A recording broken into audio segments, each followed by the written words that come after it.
Benda salah aku sial. Benda dosa aku ni. Benda aku buat suruh je kena. Apa lah. Orang lain kok banyak dosa tu. Jalan hidup je terus je lawa je apa hidup aku ni ya Allah. Mustahilnya ya Allah. Apa aku diuji kini ya Allah. Tengok orang lain tu. Tengok kereta-kereta sana. Semua besar-besar. Semua hidup senang je. Aku ni dengan motor buruk ni je. Benda dosa aku ya Allah. Ni dengan motor buruk ni.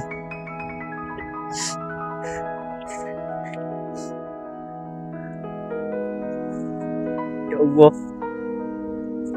bagilah aku order yang banyak. Kenapa-napa pun ya Allah.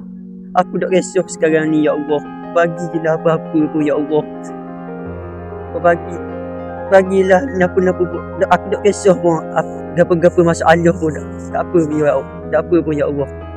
Aku nak duit je sekarang ni ya Allah. Tolonglah bagi pun ya Allah. Bagi je kenapa-napa. Aku sanggup hadap ya Allah. Aku sanggup hadap semua tu ya Allah.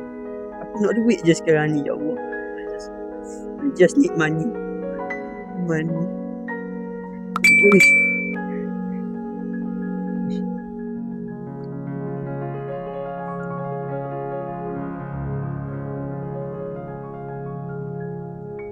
Uish. Alhamdulillah ada order ke ni ya Allah. Terima kasih ya Allah. Kau mendengar doa aku ya Allah. Apa order ni dekat WhatsApp? Hai. Apa benda ni? Assalamualaikum. Ini Encik Hadi ke? Saya dapat nombor Encik Hadi ni daripada kawan Encik Hadi sendirilah. Saya dimaklumkan Encik Hadi mencari jawatan kosong untuk menjadi penghantar barang. Betul ke? Hadi? Aku Hadi tu? Terima kasih adik aku. Terima kasih. Aku rasa ia bagi nombor ni. Aku rasa jumpa dah kerja kosong aku. Terima kasih. Jumpa dah. Terima kasih adik kembar.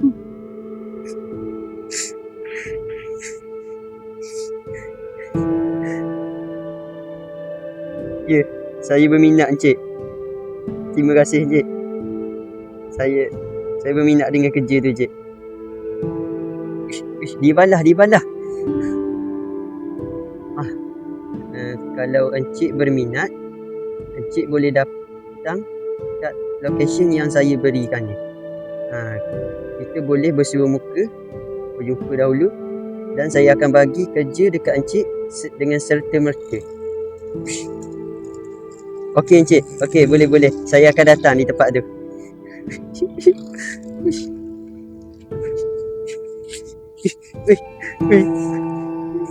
Sorry, relax. Sorry.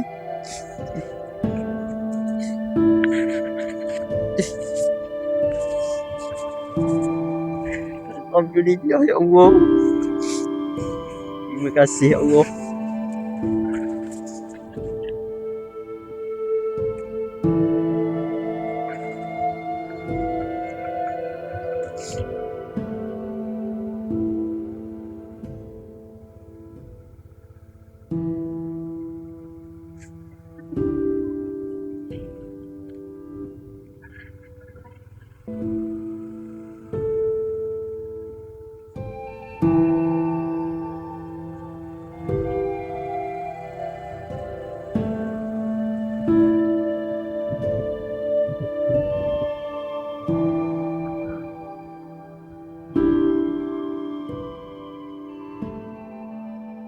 Kita siapa dah?